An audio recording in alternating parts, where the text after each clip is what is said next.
Hello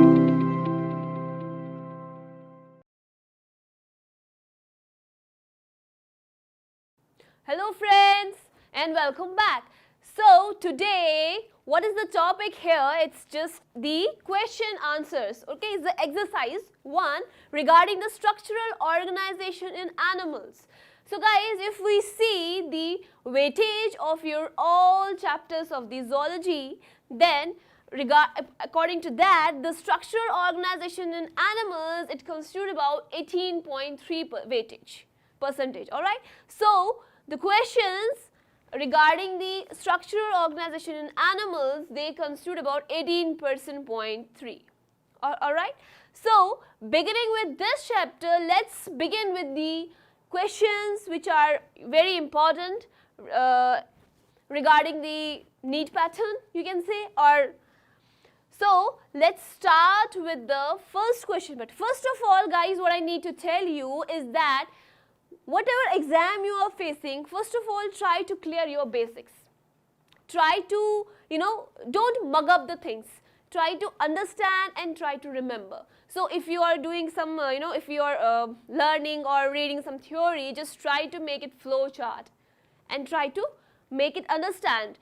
And if you are, studying any anatomy or, not anatomy, you guys don't know what is anatomy, but you can say if you are studying any muscle or, in which you can draw the diagram and just label it, because when you draw, those things get stuck in your mind. They just stick to your mind. But when you mug up things, if you forget anything in between the lines or in between the paragraph or in between the chapter, so your whole thing is, whole thing is gone. So you will not able to recall whatever you have read. So just to make your basics clear, see the NEET exam,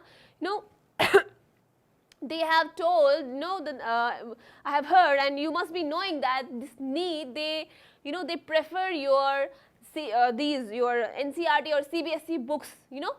The questions are from your own books, from your board books, not from the references and all, but it is from the board books. Board books, they are, they are written in the simple languages so that every and each person, every and each child can read it and understand it easily.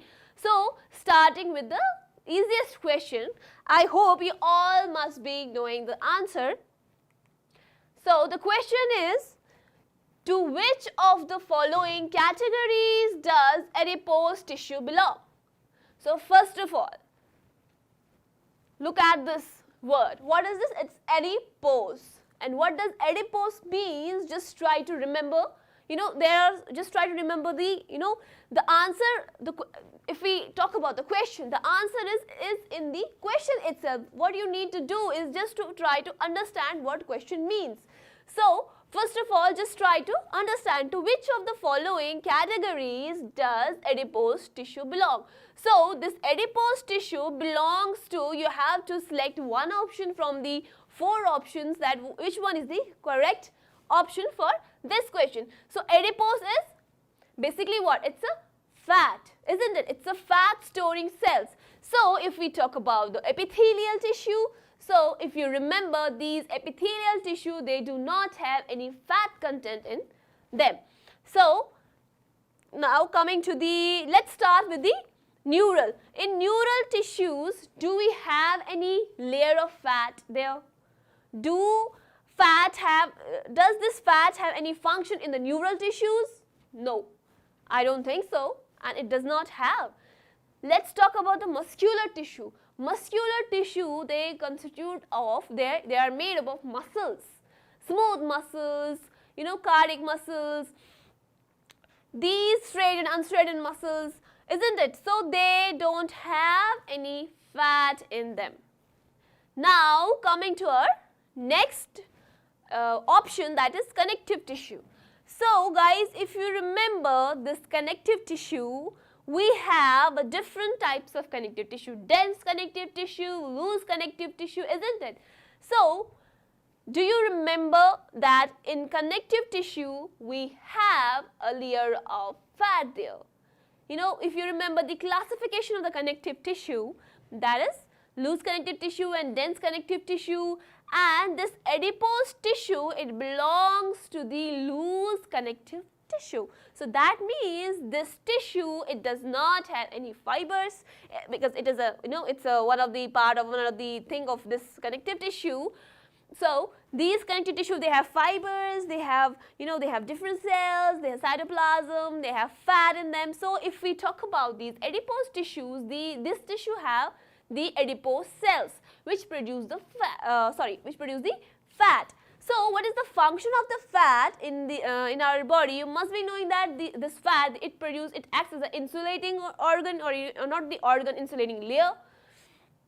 And these fat cells, they provide, they form a layer of the fat around the organs. Alright, so this adipose tissue belong to the epithelial. No, it belongs to the connective tissue, because it is the adipose tissue is the loose connective tissue. It's one of the type of the loose connective tissue. So the correct answer will be connective tissue. So our perfect answer will be B, that is connective tissue. So guys, just try to find answer in the question and try to eliminate the options first. So if you are, if you are reading any question, just try to understand what question is saying, then think, and then just try to eliminate. Just think neural and epithelial. Neural, it does not have any fat inside it. It does not contain any fat tissues in it. And but what do we talk about? The muscular tissue. Muscular tissue, it's just talking about the muscles. It's not, it's not about the fat. So these two options are gone, because this neural does not have any fat, muscular tissue does not have any fat. Now talking about this epithelial tissue does not contain any fat layer, isn't it? So this option is also gone. Now what is remaining? That's connective tissue. So try to eliminate the options first, and then if you have to, just try to concentrate and think what the question is saying and what the question wants. So the correct perfect answer will be connective tissue. As you all know, these adipose tissue, these are the fat producing cells.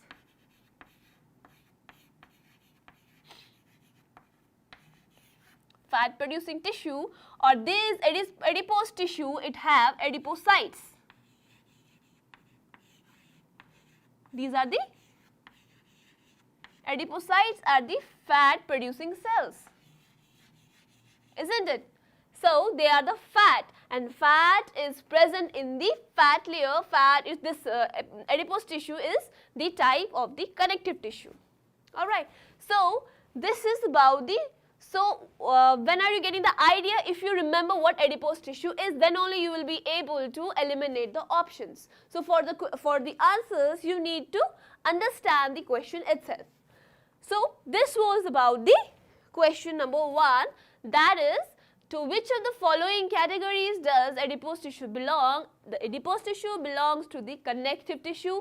It does not belong to the epithelial. It does not belong to the muscular as well as neural. So it belongs to the connective tissue. So this is about the adipose tissue. Alright, now beginning with the next question. This question, this is about the skin. So guys, let's, I have to explain you all the layers regarding the skin. So this question we will do it in the last. So next question is, let me read the question. It's collagen is lipid, fibrous protein, globular protein, or carbohydrate. So first of all, what you need to know is, if we talk about this collagen, if we talk about what is collagen basically? Is it a protein? Is it a carbohydrate? Is it a fat? What is it? So if we talk about the collagen, you must have heard about the collagen fibers, isn't it? So this collagen is basically, what is it? Is it a lipid? Lipid means fat. So collagen is not a fat. So first of all, we will try to eliminate the options from the list. So if we talk about this lipid, so collagen is not a lipid, it's not a fat. So this thing is gone. So coming to the next fibrous protein, and if we talk about the globular protein, so first of all, let's differentiate between these fibrous and globular protein. So if we talk about the fibrous protein,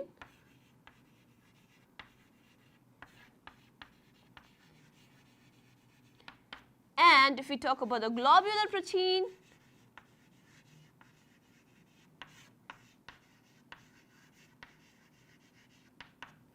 so guys, this fibrous protein, this protein is basically a structural protein.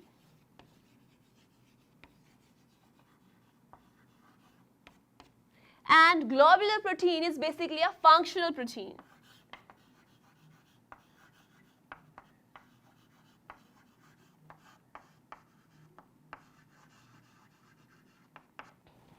So, structural protein and functional protein. Now, this fibrous protein, it helps in the, what is the basic, you can say role of it? It is structural. So, this fibrous protein, it helps in the structural formation. And what about the globular? It's a functional protein. It helps in the functions. So, if we talk about this fibrous protein, this is insoluble. Insoluble in water. And if we talk about the globular, it's soluble in water.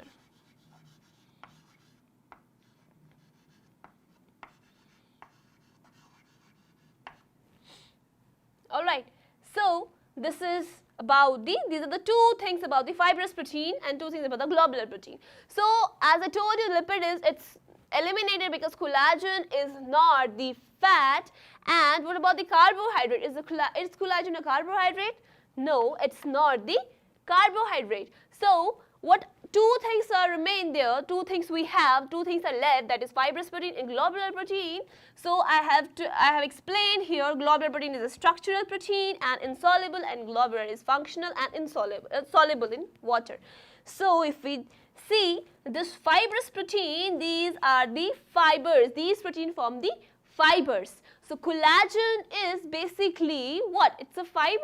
Collagen fibers, this collagen protein is basically used in the formation more commonly, or it's more, you can say commonly, mainly used in the composition or formation of the fibrous protein. So, what we see here, the two options, fibrous and globular. So, we have the fibrous and the globular. So, globular protein, these proteins, they are soluble in water, first of all. Okay, so they are soluble in water, as I have written here, they are soluble in water, and that means this protein, they are present in, hemoglobin. Globulin, it's this protein, globular protein. We have amino acids. Alright, so if we talk about this fibrous protein, it is the fibers, it is the protein which is present in the fibers. And different things. So, the collagen is basically the fibrous protein. So, this will be the correct option for the collagen. Alright, because it is this collagen. What is the function of the collagen? If we think about this collagen, it helps, as I told you, it's a structural protein, it's insoluble, and it strengthens, it supports, it strengthens the tissue. So, it helps in strengthening.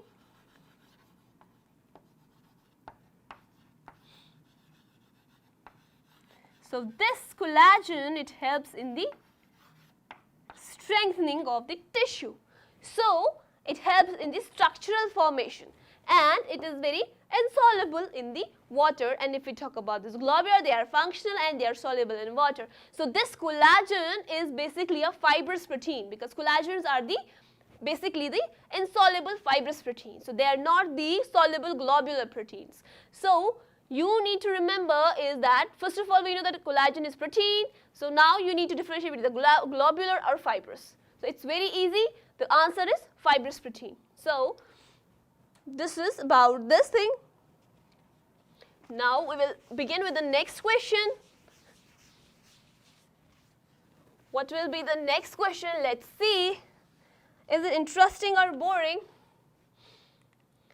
Oh, let's read the question first. So, question is, histamine secreting cells are found in. So, if we talk about this is a histamine secreting cells are found in. So, what all options we have here is, first is connective tissue, second is nervous tissue, third is muscular tissue, and fourth is lung epithelium. So, we are talking about the cells. So, histamine secreting cells. So, we have to think about these secreting cells. So, we have different cells, globular cells, we have glandular cells, isn't it?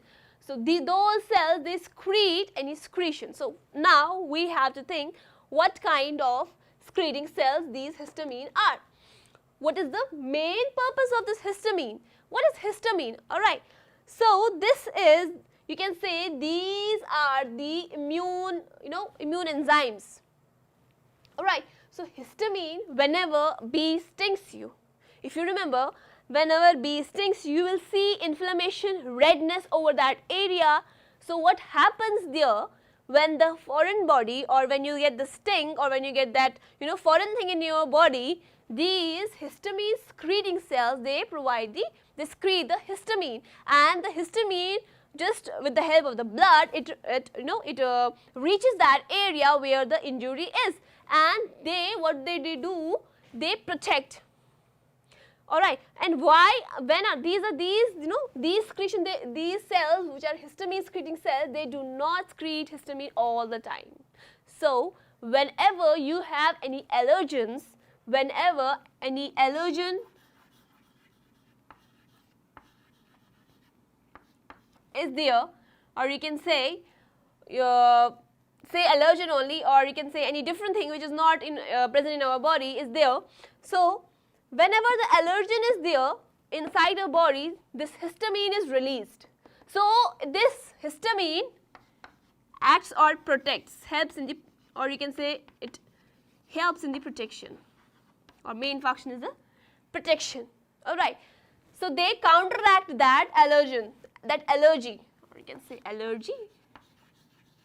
So, these histamine, they counteract with that thing. So, these cells excrete and they get counteract to allergen or allergies, and they help in the protection, they help to protect the tissue.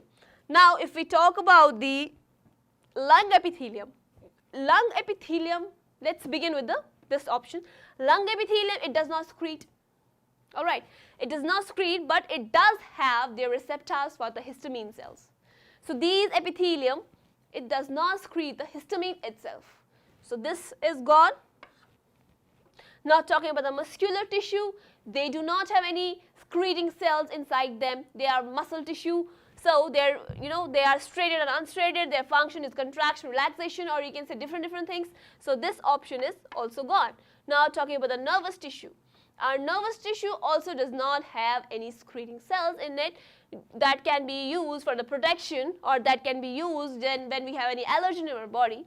So, this option is also gone. So, what is left there? This connective tissue. So, this connective tissue, we have the cells there which are histamine secreting cells.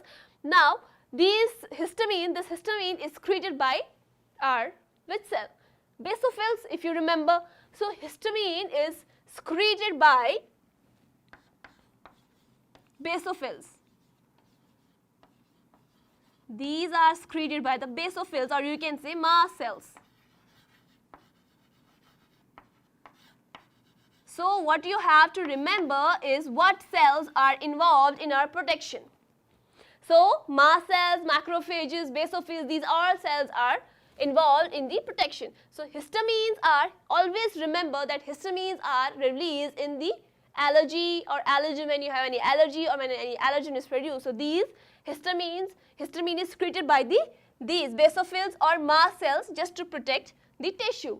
So, our option will be this connective tissue. So, secreting cells are found in the connective tissue. They are not found in the nervous, muscular tissue or lung epithelium.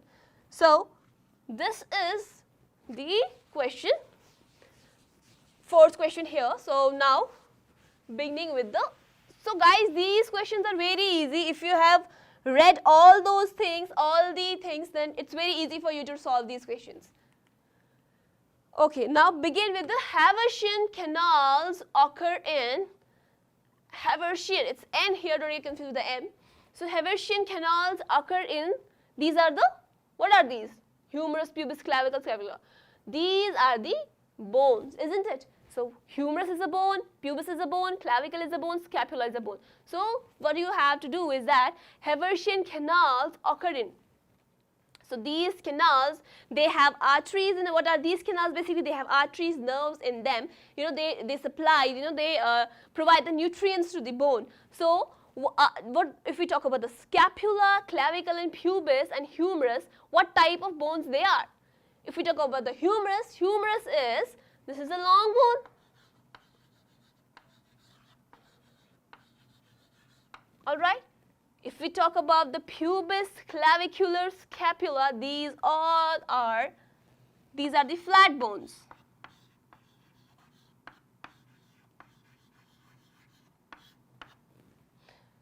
So this Haversian canals, they are present, they are not present in the flat bones. So what are these? These are the flat bones. Flat bones, they are spongy bones. Alright, so this Haversian canal, it's always present in, or you can say,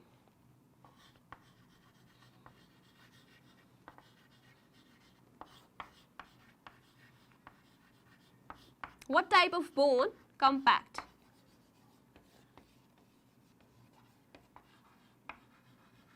Or bones which have trabecular pattern. So their Haversian canals are present. So this Haversian canals, these are present in flat bones? No. This option is gone. Clavicle is also flat bone. Pubic is also flat bone. So this is present in humerus. So humerus is our long bone. Alright. It's this bone which connects the shoulder to the arm. So this bone, this is humerus bone. So we have Haversian in femur, in tibia, in this, what do we say, humerus. So humerus is the long bone and the option is A. So long bones have Haversian canals. So flat bones does not have Haversian canals in them. So this is it. This is about the Haversian canal. So first of all, guys, always remember, try to understand the question. What is question saying? Haversian canals. First of all, just when you see the question, just think, okay, oh, it's talking about the bones. So let's think, what kind of bones have this Haversian canal? So the answer is long bones. And what is which one is the long bone? It's a humerus bone. So this is it. So the fifth question. Now, going to the next question. Alright, so what is the question?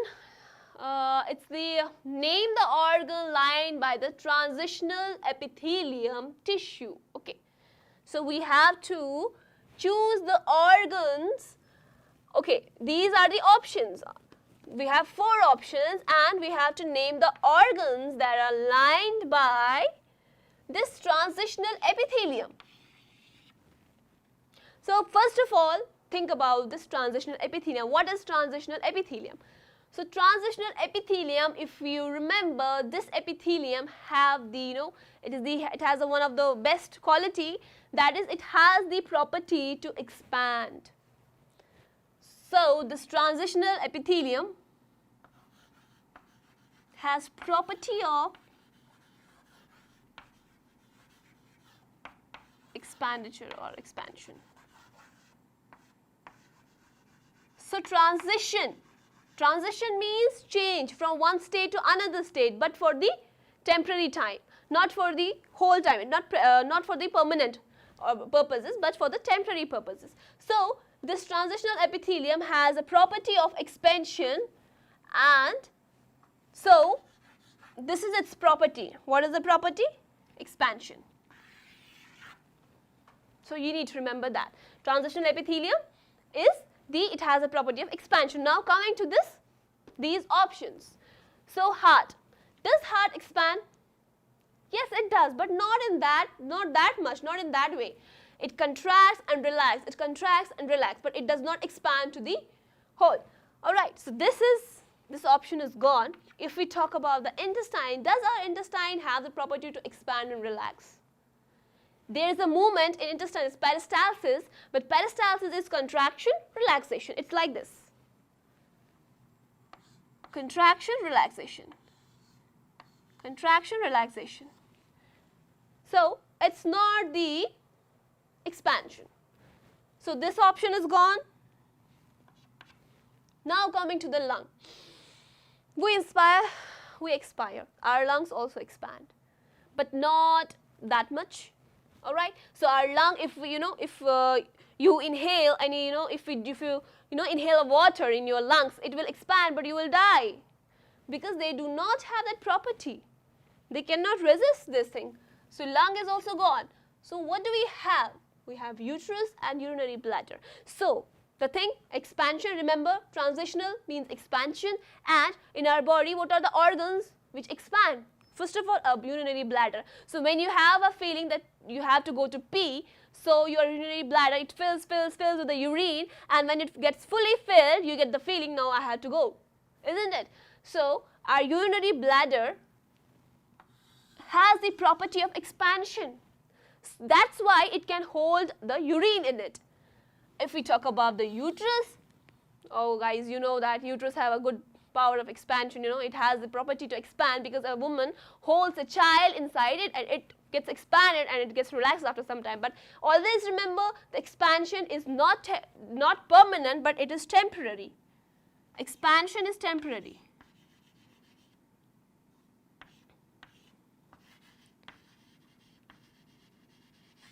This will help.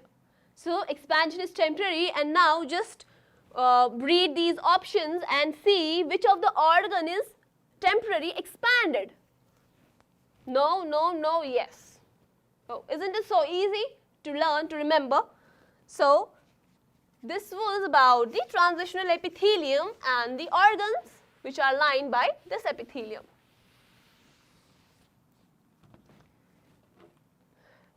Coming to the next question. Okay, what's the question? It is the tissue lacking blood vessels. So it means tissue, it's talking about tissue which is lacking blood vessels. That means which is avascular. So here we have to find out which tissue is avascular.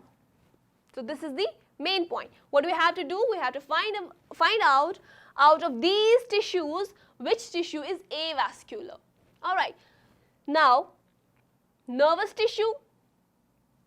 This tissue cannot be avascular because this tissue is very important tissue, as this tissue forms the nervous system of our body. So how come the nervous tissue cannot have blood supply in it? So this option is also gone because nervous tissue has the blood supply, and our body, our nervous system cannot, remain without the blood vessel, without the circulation. Now coming to the muscular tissue. Yes, we have muscles, and our muscles have blood vessels. We have nerves there, isn't it? So whenever we talk about the muscular tissue, they do have blood supply. All right, because these muscles, they get nutrients from the blood only itself. So they cannot be without blood vessels. If these muscular tissue are without blood vessels, they will not grow. We cannot grow our muscles. So we will get weaker and weaker day by day if we do not have any blood vessels. So in some cases, when there is any accident or when there is any pathology there, when your blood supply is hampered, you can say peripheral vascular disease. It's one of the disease there. It's very, it's just above your knowledge. Peripheral vascular disease means the disease of the vessels. So in that case, this muscle tissue, it does not get the blood supply. So that's a different case. So this option is also not the correct option for this question. Now coming to the connective tissue. Connective tissue itself has it has a loose, dense connective tissue. It has a vascular tissue, and vascular tissue has lymph and blood.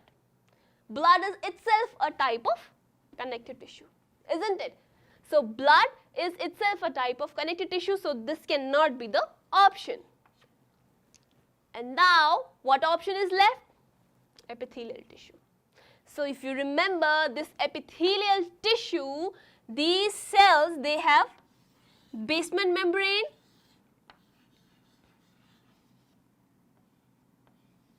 and these are the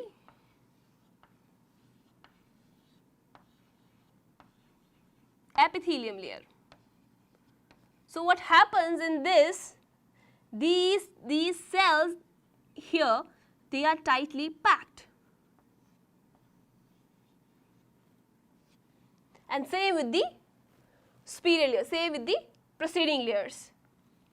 These cells, they are very, very tightly packed. So they do not have any space in between them. But this basement membrane, it provides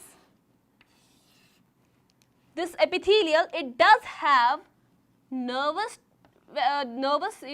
what we say, circulation, not the circulation, nervous, what we say, if these have these epithelium cells, they have the tight bonding between them. The cells, they are tightly bonded. So they do not have any space to allow any blood vessel in them. So the blood vessels cannot penetrate here. They are not penetrated till here. So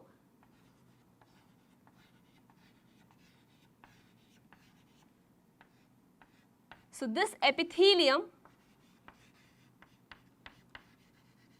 lacks blood vessels.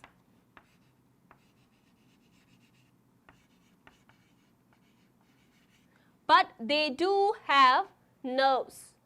The nerve innervates the tissue, but the blood vessels does not innervates the tissue, because as the cells, they are very, very tightly packed. So just because of their just because they are tightly packed, the blood vessels cannot innervate it. They cannot go through it and provide the nutrition to the epithelial tissue. So our option is A option, that is epithelial tissue. So this was about the tissue which is avascular, and that is our epithelial tissue. So tissue is lacking blood, that is epithelial tissue. Coming to the next question, that is, which one of the following types of cells is involved in making of the inner walls of the large blood vessels? So here we are talking about the blood vessels. Okay, blood vessel, it has 3 layers. If we talk about this blood vessel, it has 3 layers. All right, it has 1, 2 and 3 layers. Inner layer, middle layer and outer layer.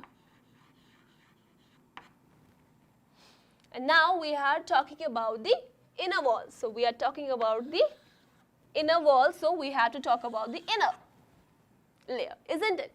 So inner layer, if we talk about this, we have, it's known as tunica intima, and this is known as tunica media, that's middle, and outer is tunica externa. So here we have to talk about this internal. So guys, if you remember when we study the epithelium, so we have there one type of epithelium. So we have here all the four types of epithelium: cuboidal, columnar, squamous and stratified. So cuboidal epithelium, these are cube-like cells and they are present in the different glands and different organs. Alright, they are the brush border cuboidal epitheliums, different things. So columnar epitheliums, these are the column-like cells, and they are also not present in the blood vessels. So cuboidal epithelium, it's not present in the blood vessels, isn't it? And if we talk about the columnar, it's also not present in the blood vessels. Now the thing is stratified and squamous. Now what is stratified? Stratified epithelium, it's the multilayered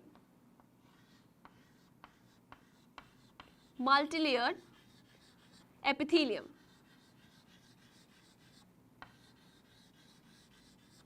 Okay, if we talk about the squamous epithelium is a single layer of epithelium. If you remember, this squamous epithelium, it's also known as pavement epithelium.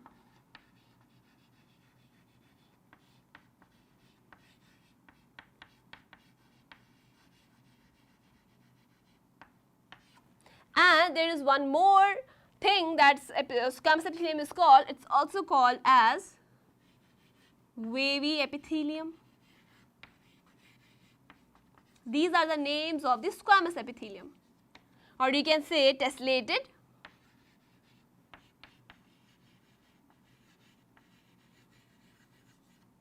so wavy means if this is my cell, normal cell, if I have this normal cell, so if we talk about this wavy epithelium, we have like this.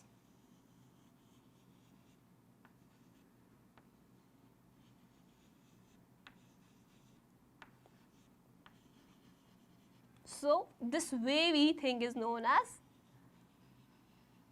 tessellated and wavy, this tessellated epithelium or wavy epithelium. So this type of epithelium is present in the blood vessels.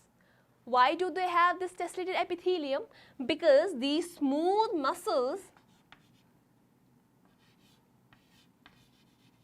partial or incomplete formation of smooth muscles. So our blood vessels, they are made up of the smooth muscles, isn't it? So if there is a partial or incomplete formation of the smooth muscles,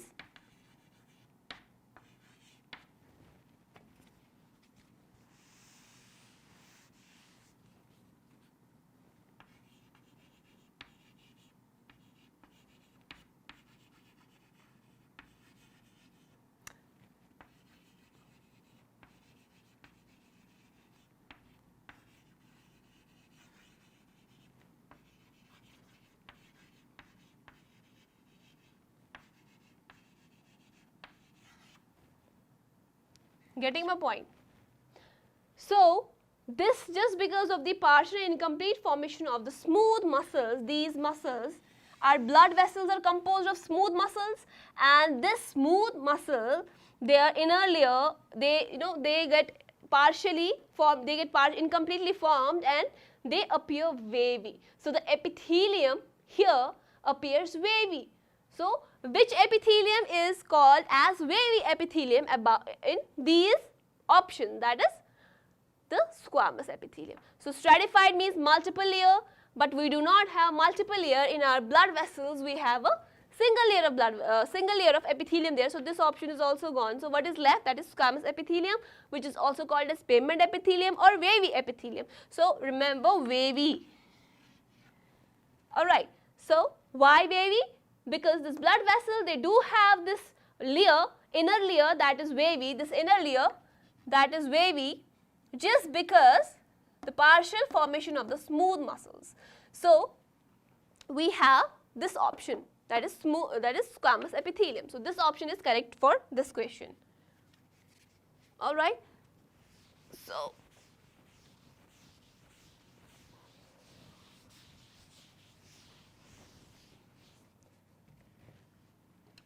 now 8th, that's 9, sorry, not the 8th. Okay, so hyaline cartilage is found in, so you guys need to remember that hyaline cartilage is talking about the cartilage, isn't it? So all these, let's read the option: eustachian tube, epiglottis and pinna. So these larynx, nasal septum, tracheorhyngx and ribs, joints between the vertebra, between rows of the chondrocytes in the lacunae. So here it's talking about the hyaline cartilage, or you can say hyaline cartilage. So what is it saying? That this cartilage is found in what? Is it found in eustachian tube, epiglottis, pinna, larynx, nasal septum, tracheorhyngx, or joints between the vertebra? Now this cartilage, it's glass-like cartilage. It's transparent cartilage. So if we talk about these joints, they do not have this hyaline cartilage in them. So this hyaline cartilage is present in joints. I'll write it here. Or you can say it is present in joints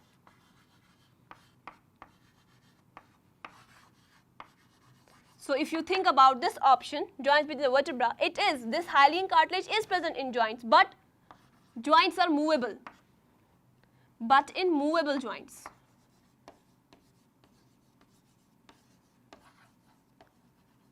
So, does the joints move?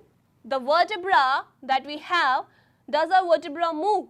No, it does not. So, this option is eliminated. So, this joint between the vertebra, it does not move, and this is present in the joints, but the joints are movable. It is present in the articulating surfaces.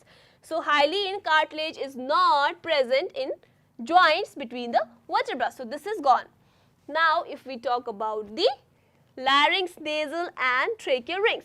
So, larynx, they have the paired and unpaired cartilage. So, we can say thyroid cartilage, cochlear cartilage. So, this is not the option. This is also not the option because they have the another type of the cartilages there. They do not have the hyaline cartilages there. Now, what about the Eustachian tube? Guys, this tube is present in ear. This tube is present in ear. Alright, epiglottis. So, it's here, epiglottis. And the last is pinna. So, what is pinna?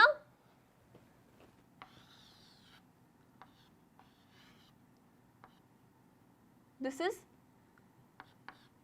external ear.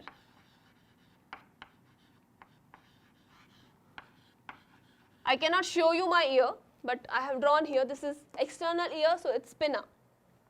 And this is Eustachian tube that is present in the ear. So, this cartilage is present in, if you remember, this is hyaline cartilage is present in the pinna. I have explained you that this cartilage is very elastic. See, if you press this pinna, or you can say if you fold it, it's very elastic, isn't it? So, this joint, this hyaline cartilage is present in Eustachian tube, epiglottis tube, and or you can say epiglottis and pinna. And the other option is larynx, nasal septum, tracheal rings and ribs, joints between the vertebra and between the rows of the chondrocytes and the lacunae. So, guys, just go through it and try to find out which one is the correct option for the hyaline cartilage. So, just read and just try to find it out, and I'll explain you how. I have already explained you that it is present in the joint, but in the movable joint. Now, it's your time to just see which is the correct option. So, you guys just, if you want to just note it down what I have written here and just try it and make it clear. So, guys, what was the question? It was hyaline cartilage is found in, and these were the options. So, first of all, I told you that hyaline cartilage, it is present in joint, but it's present in articulating surfaces. It is present in joints, but you can say present in joints both in movable and non-movable. Alright. So, it is present in joints. So, if it is present in joints, what things come to our mind? That is joints between the vertebrae. So, vertebrae, they do have joints, isn't it? But the joint is not movable. This hyaline cartilage, it is more commonly found in the movable joints, like we have TMJ, this joint.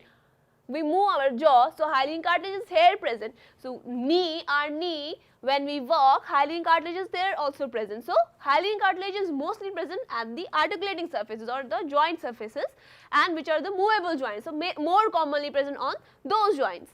So, what was the first option? Eustachian tube, that I told you is present in the ear, and epiglottis, it's the part of the larynx and pinna. So, I told you the external ear, your ear. If you just touch your ear and press your ear, so what do you see? Does it get pressed? Yes, it does get. So, what kind of cartilage it is? It's elastic cartilage, isn't it? So, this Eustachian tube, epiglottis and pinna, they don't have this hyaline cartilage, because first of all, it is present in the joints, and second thing, it's weakest. Can say weakest cartilage among all three types of cartilages. Alright. Now, it is present in the joints and it's the weakest cartilage.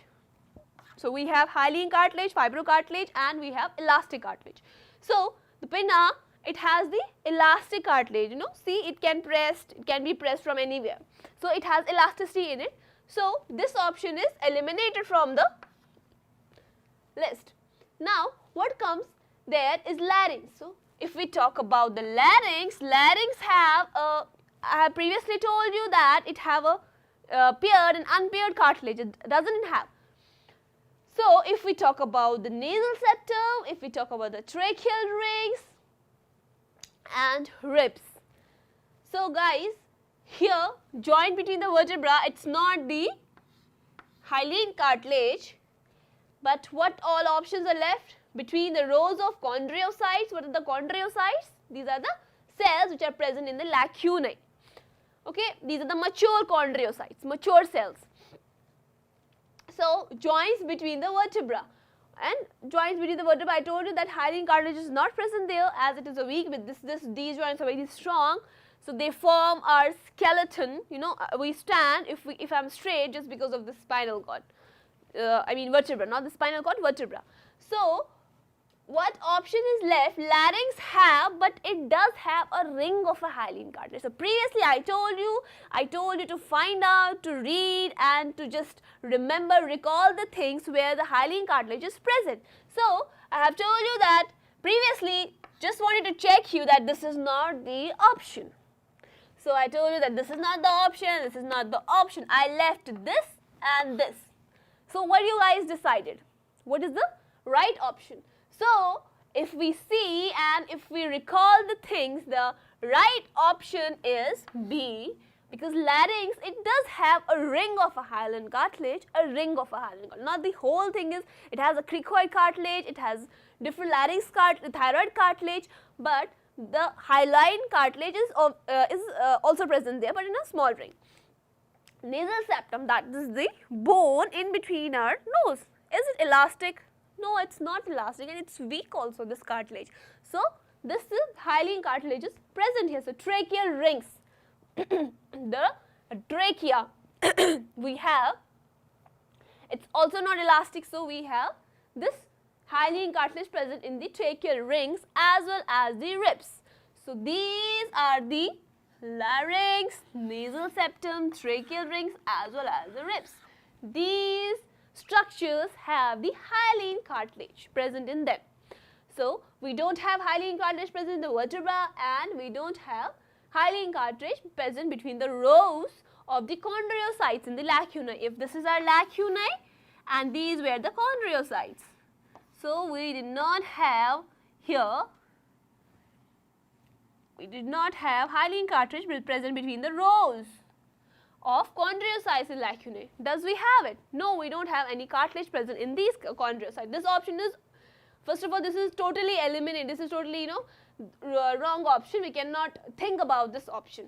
So then these three, as you know, that epiglottis, pinna, these are the, pinna is this elastic cartilage, and talk about the larynx, nasal septum, tracheal rings, yes, they do have hyaline cartilage in them. So this is it. This is it about the hyaline cartilage question. So this was about the 9th question. Now coming to the next question.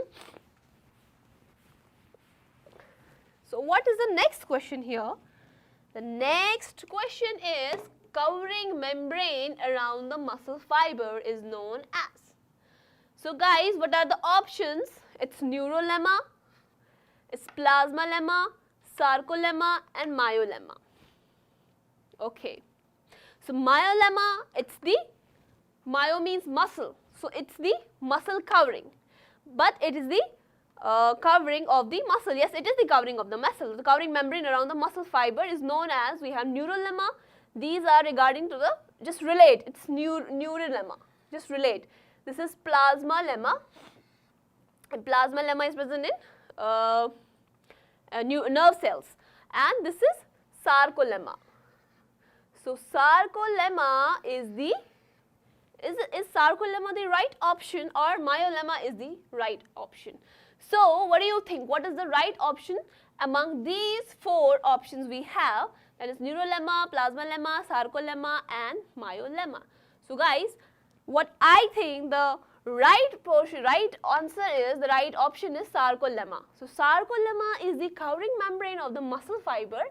Okay, So this is the, we do have muscle fibers, we have striated, unstriated fibers, unstriated muscle fibers, and this sarcolemma is the membrane covering around those fibers. So the option is sarcolemma.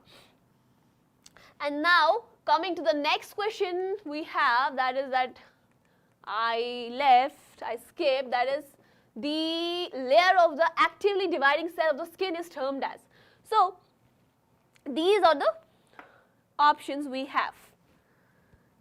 Now if we talk about the layer of the cells, I mean skin,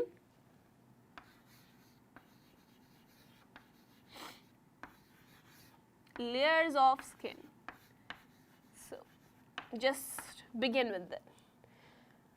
So from outer to the deepest, if we go from the outer layer to the deepest layer, first comes our stratum corneum.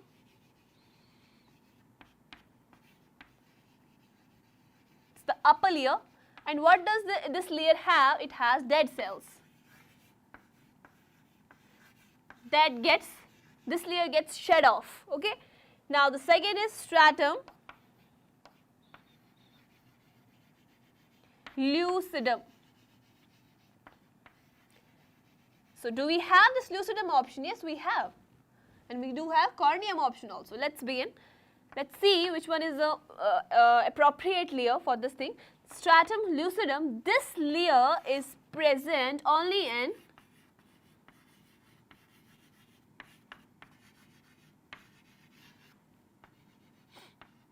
in palms,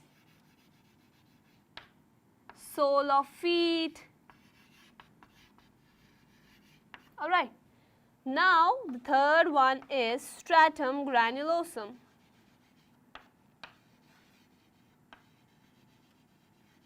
So this is the third layer, stratum granulosum. Now what happens in this granulosum, we have, in this layer we have production of keratin. That's a protein. In this layer, keratin production takes place.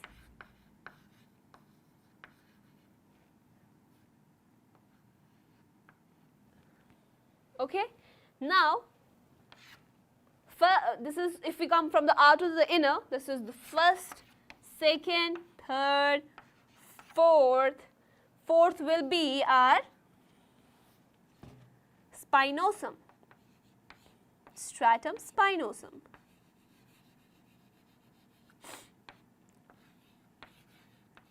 Spinosum. What happens in this layer, that this layer provides the strength as well as the flexibility to the skin.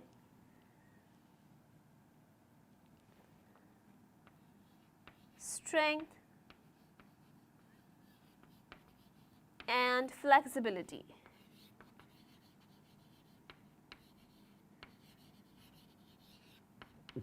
So this layer provides the strength and flexibility.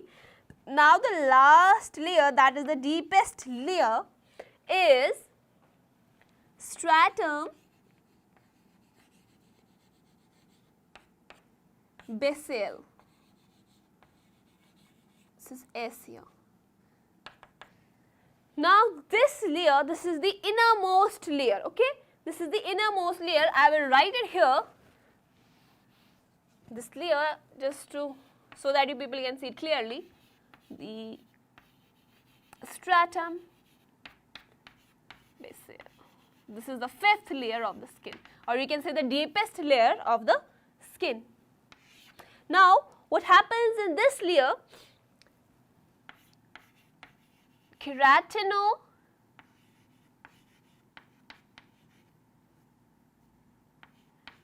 Keratinocytes are produced here before they move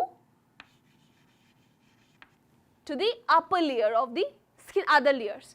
So this is, if we go from the outer to the inner, these are the 1, 2, 3, 4 and 5. But if we go from inner to the outer, this is first layer, that is stratum basale, then comes stratum spinosum, granulosum, lucidum and corneum. So what do you think? can this corneum, if it contains the dead cell, can this layer have the power of division? What do you think? So we have to find out which has the dividing cells. Has dividing cells in it. So do you think the dead cells can divide? No, they cannot divide. So this option is eliminated. Now coming to the stratum lucidum. This is present only in the palm and sole of the feet. So this layer is present only in the palms and sole of the feet. So what do you think?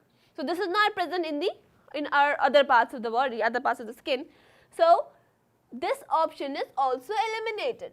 This option is gone. Now coming to this one, stratum granulosum. So stratum granulosum, what happens in that, there is a keratin production takes place. So keratinocytes, they produce a keratin here in this granulosum. So now then comes the stratum spinosum. This layer provides the strength and the flexibility. So they do not divide, the layer does not divide here. So now coming to the deepest layer, that is stratum basale, or you can also say it's also called as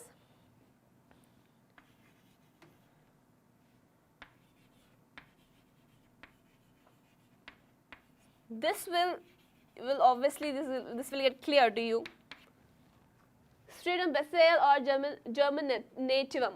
So this layer is the deepest layer, and this layer produces the keratinocytes. So what happens in this layer? The layer of actively dividing cells of skin is termed as. So which layer is actually dividing? Obviously this layer is dividing because it's producing the keratinocyte cells. So the right option is stratum germinativum, or you can say Malpighi, because this is after the name of the scientist. This name is given to this layer because he discovered it. So the right option will be this one. The last one is the right option. So that is stratum germinativum. So this was about some few questions regarding the NEET from the structural organization in the animals. So guys, there are so many questions out there that you need to go through and study because it's very vast. So what I will suggest you, just make your basics clear. Just go through each and every topic and read it and memorize it, but don't mug up. So just try to memorize it and try to understand all the parameters given in the chapter, so that you can easily attempt these questions in your coming exams. So thank you so much. Goodbye.